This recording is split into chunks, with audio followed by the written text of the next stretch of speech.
मदनपुर नाम के गांव में सूरज नाम का एक आदमी अपने परिवार के साथ रहता था। सूरज को मदन नाम का एक बेटा था जो कि बहुत ही आलसी और निकम्मा इंसान था। वो हर रोज खेतों में जाता और आराम से सो जाता। अगर कोई उससे कुछ पूछे तो वो जवाब भी नहीं देता था। तो एक दिन सूरज अपनी पत्नी से, भूमि, हमारा बेटा दिन ब दिन बहुत ही आलसी और निकम्मा होता जा रहा है। पता नहीं कब सुधरेगा। हाँ जी, मुझे भी उसकी बड़ी चिंता लगी रहती है। अब एक दिन उनके घर में सूरज का बड़ा भाई रघुवीर आता है और सूरज से, सूरज, कैसे हो भाई? अच्छा हो भाई साहब, आप कैसे हो और कैसे आना किया?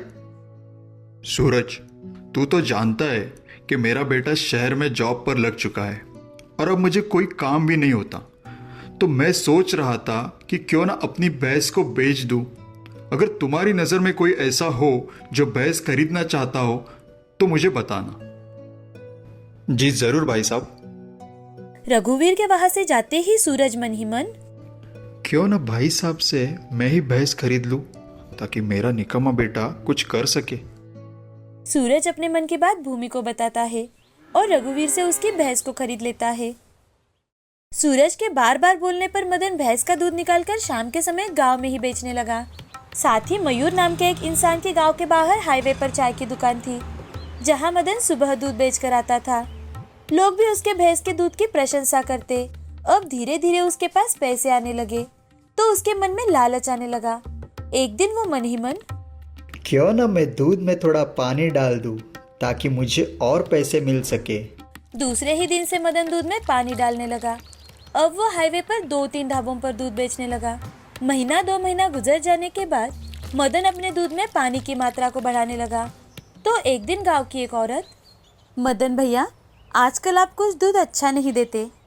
क्या बात है? कहीं आप दूध में पानी तो नहीं मिलाने लगे? अरे नहीं भाभी जी, ऐसी कोई बात नहीं है। किसी और की तो कोई कंप्लेंट नहीं आई। अब मदन ने कुछ और ज्यादा भैंस खरीद ली, लेकिन उसमें दूध कम, पानी ज्यादा होता था। दिन ब दिन उसका लालच इतना ज्यादा बढ़ गया कि उसने किसी की शिकायत ना आए इसीलिए दूध में मिलावट करना शुरू कर दिया ताकि दूध पर आने वाली मलाई अच्छी आए और लोग मदन जो भाव बोले वो दे सके। अब धीरे धीरे लोग बीमार पड़ने लगे और बीमारी का कारण डॉक्टर ने दूध बताया। तो सरपंच जी, मदन, मदन जी कहिए सरपंच जी। मदन, आखिर तुम दूध में ऐसा क्या मिलाते हो कि गांव में सभी लोग बीमार पड़ रहे हैं? सरपंच जी, ये क्या बात कर रहे हैं आप? पानी से भी तो लोग बीमार पड़ सकते हैं। मेरे दूध में तो कोई मिलावट नहीं है।